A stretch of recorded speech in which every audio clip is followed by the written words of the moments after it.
Once there was an explosion, a bang which gave birth to time and space. Once there was an explosion, a bang which gave rise to life as we know it. And then came the next explosion. Looking back on Death Stranding, it's clear that it was always going to end up the way that it did, a Hideo Kojima experience unaltered and unbound by anyone or anything. And without a doubt, that was for the best. Depending on who you ask, this game is either the best thing that Kojima has ever made or just a UPS walking simulator. But fans of Death Stranding mostly see both sides, because yeah, you are going to be walking a lot, around 40-ish hours up until you beat the main story. But what a lot of people leave out of the conversation is the amount of variety of different mechanics that can and do help make the gameplay more enjoyable, or at the very least does ease the pain of having to walk for most of the game. In this video, we are going to take a deep look at Death Stranding all those years later, discuss the journey it took Kojima Productions to even build such a game from the ground up, and how Hideo Kojima has godly networking skills. Seriously, from movie directors to other video game developers all the way to Apple, this man has like half the global market in his contacts, while I have trouble even starting the smallest conversations with people in college. Built in the Decima engine, which was made by Guerrilla Games and was what they used to develop Horizon Zero Dawn and its sequel, Forbidden West, Death Stranding has an immense amount of detail for the surrounding environment, with hyper-realistic mountains and snow, and character models that accurately capture actors' features up close, as well as the incredible performances that are pulled off by the main part of the game's cast. Something else that really impressed me about the cutscenes here is just how much cinematic work went into them. Even before the actors were on set, Kojima and his team would film some of these scenes in their office as test footage. And that goes to show just how passionate and creative Hideo Kojima really is in his work. Released in 2019 from director, writer, producer, and the Beatles frontman Hideo Kojima, came the genre-defying first Strand-type game, a game so cinematic and so avant-garde that when Kojima first explained the premise and narrative to his team, nobody even understood it. But after spending over 100 hours in Death Stranding, I can safely say that it's a Minecraft Oppenheimer-inspired Metal Gear and Silent Hills fusion turned into a third-person action game starring Daryl from The Walking Dead and Hannibal from, well, Hannibal. Alas, no one was really ready for Death Stranding. When it came out, everybody and their bridge baby wanted to give the new independent game from Hideo Kojima a go, and with characters like Deadman, Die Hard Man, and Die Another Day Man, who really could resist trying this masterpiece? But when it did come out, it had a little bit of a mixed reception. Regardless of how controversial the gameplay was, I thoroughly enjoyed it. Maybe not at first, but it really did grow on me. So I'm gonna break it down for you exactly the way it is and what I felt playing it. You control Sam, and controlling Sam feels really good. His movements are very accurate. Another game I played recently to which I can compare that to is Red Dead Redemption 2, where controlling Arthur Morgan feels like he actually has some weight to him, and that he's not superhuman, so he can't just start running from 0 to 100 in less than a minute. And both Arthur and Sam have limited stamina that runs out fairly quickly when you're still starting out, so you always have to keep an eye on that. Playing with Sam is so detailed that you feel every stone he steps on. And this isn't just a PS5 DualSense controller thing, but also with the PS4's DualShock. I've never played a PS4 game that had such delicate and unique vibrations, and I think this just goes to show how much Kojima Production refined the controls here. Unfortunately, the same can't be said about vehicles, but more on that later. When making deliveries, and you will be making lots of deliveries, you can carry most things on your back, and the heavier the stuff gets, the more Sam starts to lose his balance. So using the left and right triggers to control the straps of his bag, you start distributing the weight so that Sam doesn't lose his balance and falls and breaks his neck. Very realistic gameplay here. And if you're thinking that you might just want to add tons of packages on your back to get it over with, don't do that. Sam becomes an immovable object meeting an unstoppable force, which in this case would be anything that isn't a flat surface. But there's a certain joy that I get when I complete an order. It feels like all of the trouble that I went through on the way over between ghosts, thieves, and the whole ocean. Tell him to bring out the whole ocean. Tell him to bring out the lobster. Tell him to bring out the whole ocean. Tell him to bring out the whole ocean.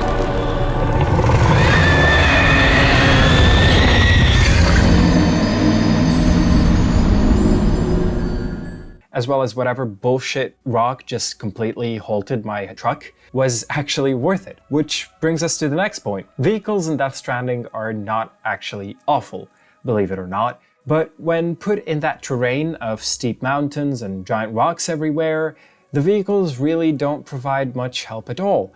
Especially the trucks, as they will often leave you stuck between a rock and a hard place. But the trucks can and do provide a huge inventory space needed for those bombastic heavy orders, especially in the endgame. So choosing a vehicle always depends on the type of order and what strategy you'd prefer. Are you gonna go ride the bike, which is faster and looks cooler, but has almost no space for items? Or are you gonna be a truck driver where there are almost no roads? And I say almost because with the help of other players or on your own, you can build roads and bridges that make the porter life easier.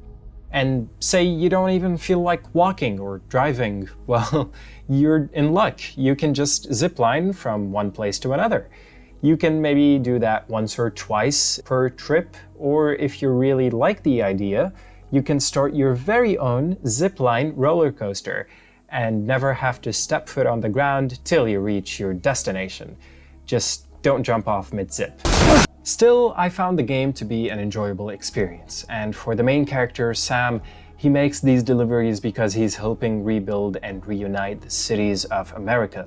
But to us, the players, it's due to the satisfying feeling of taking on as many orders as you can all at once and delivering them to these bunkers and getting graded based on the package condition and the delivery time.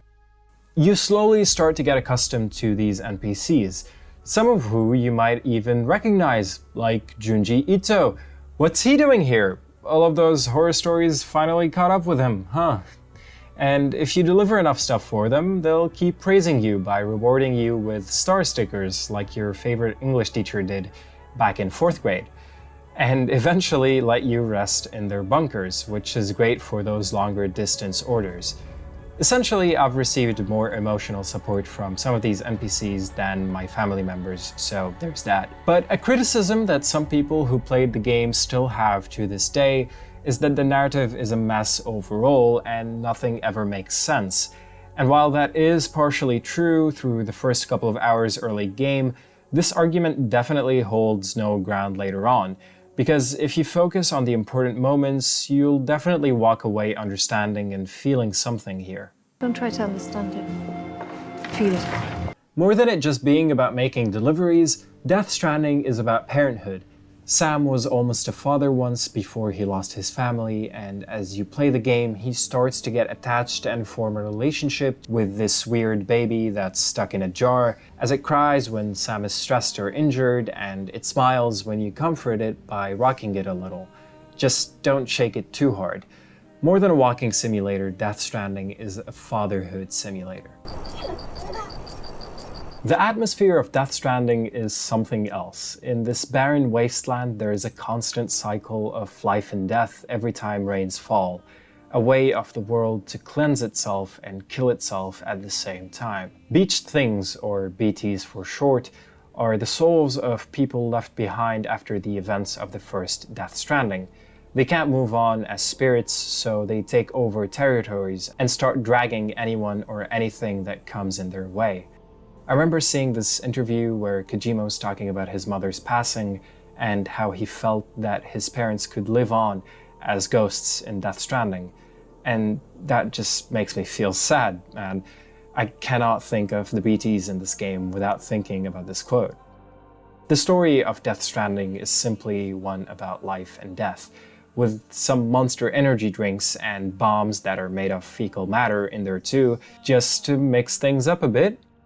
The origin of the Death Stranding remains unclear even after finishing the game, but focusing on the conversations and pieces of character interviews and emails, we can start to piece together that the first Death Stranding started with an explosion large enough to shake the Earth itself, splitting two different realities, the world of the dead and that of the living, allowing them to bleed into each other and thus altering the world for good. It's an irreversible change that everyone is now suffering for.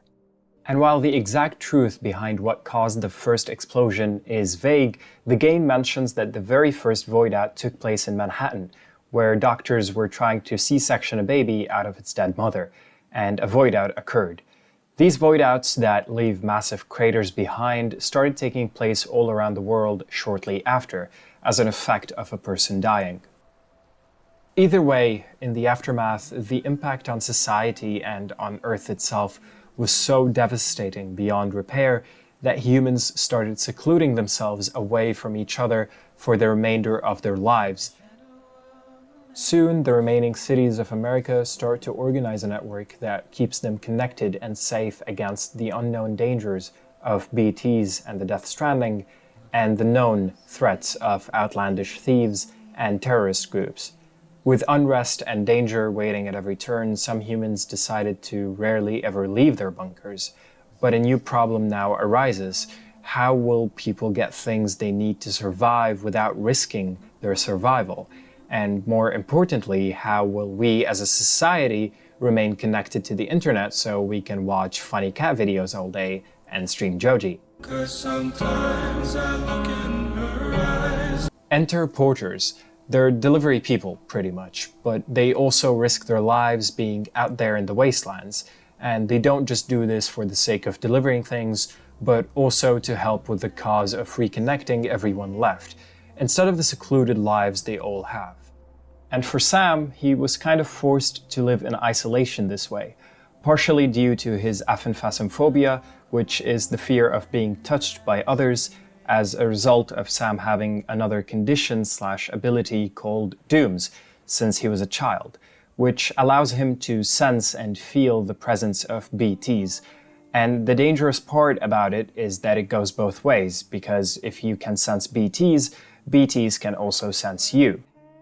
Another reason Sam cut himself off from people was due to the suicide of his wife, Lucy. And despite not having dooms beforehand, she started sensing BTs when she became pregnant.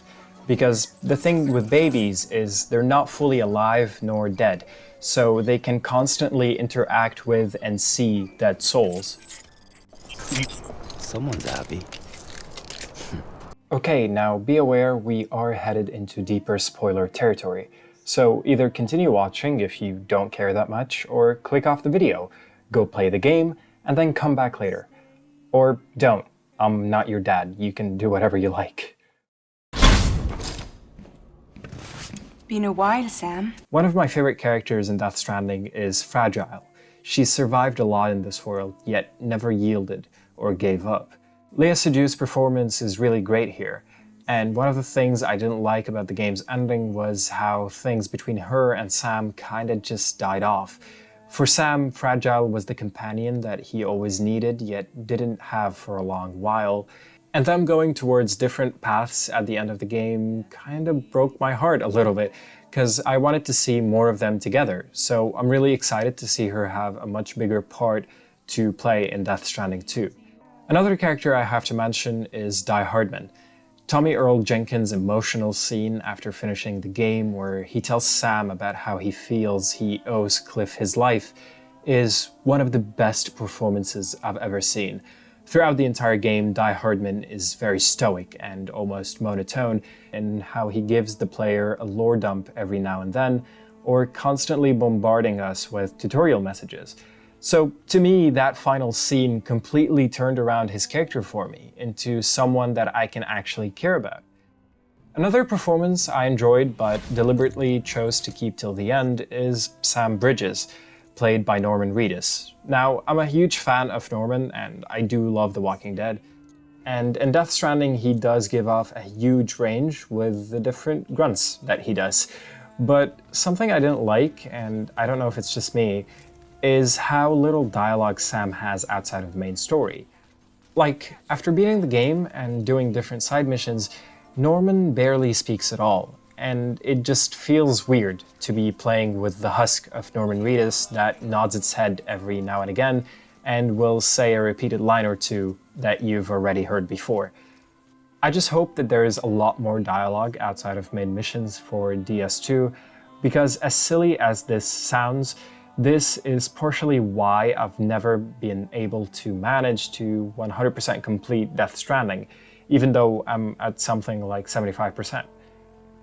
Doing deliveries on the side can get very boring very quickly if you're not in the mood for it, and Sam barely talking during them makes it feel even slower, especially with the fact that for some reason Kojima Productions never added a music player or something similar to keep us going during these deliveries, even though the community has really been asking for it frequently and everyone just seems to really want it. But with Sam, it's different, because he always speaks during main quests and in cutscenes, obviously, but in the endgame, he's suddenly turned into the silent protagonist. I guess it might be a much better experience to have played some of these side deliveries before beating the main story to help reduce the odd silence in between different missions. Now, I've been working on this video for a long while, and I just can't end it without talking about this one plotline that could have so easily ruined the game for me and other people as well. But if anything, it did the exact opposite. It made the game so much more memorable, and it stuck with me even longer. And of course, I'm talking about the plot twist that Sam was Clifford's son, and that the flashbacks from the BB's POV were from Sam's POV and not Luis, the BB that accompanies Sam all along the game. And I can't really tell you why this part of the story stuck with me the most, especially considering the countless other character stories like Hartman, Mama and Lochna, Deadman and Die Hardman. They were all beautifully crafted as well, and all of these characters had a progressive character arc, besides maybe Higgs. But something about how this twist made me feel when finishing the game, the way Sam had come such a long way from the start of the game, where he was very passive and couldn't care less about reconnecting with anyone he knew, let alone going across the country to reconnect strangers. I feel like Sam could have so easily joined Higgs and the Homo Demons at that point if he really wanted to, just because of how much he hated the idea of connecting and the UCA itself, to making a final speech for his friends, people he learned to care for, before seemingly throwing himself into a final fight everyone thought he would lose, even himself.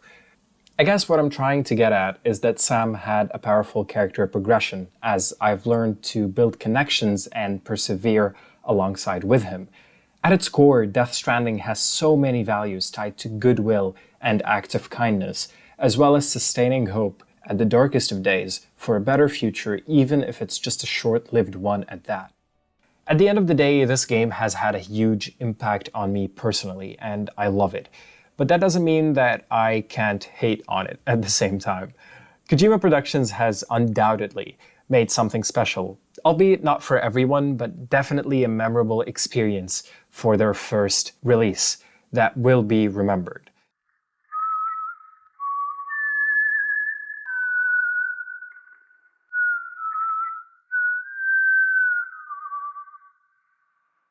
Let that yawn out. There's no pretending. I will hold you and protect you. So let love warm you till the morning.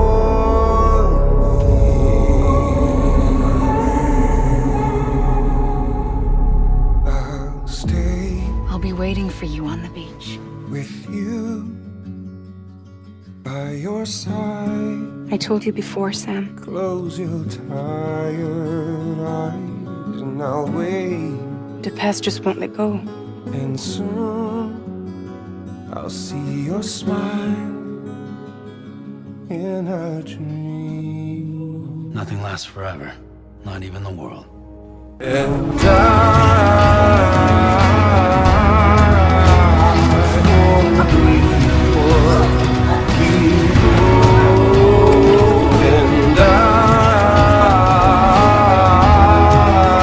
I still hear your heartbeat. Don't worry, it's okay. If you're not scared of death, how can you value life?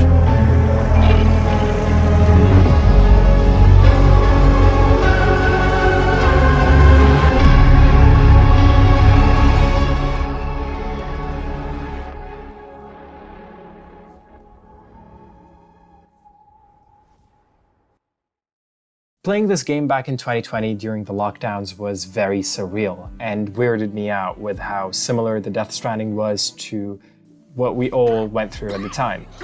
Especially the fact that it had just come out a year earlier too. So it got me thinking if Hideo Kojima could predict the future. I'm actually still unsure. Hopefully that's not true. He's already maxed out his networking skill tree. So, you know, leave something for the rest of us. But with all that being said, what did you guys think of Death Stranding? Did you play it yet? If so, did you like it? Did you hate it? If you haven't played it yet, I hope I at least piqued your interest or that you'll try it out now. All editions of the game often go on sale on all platforms, so be on the lookout for that. But thank you so much for watching and keep on keeping on. I wonder if anyone's watching.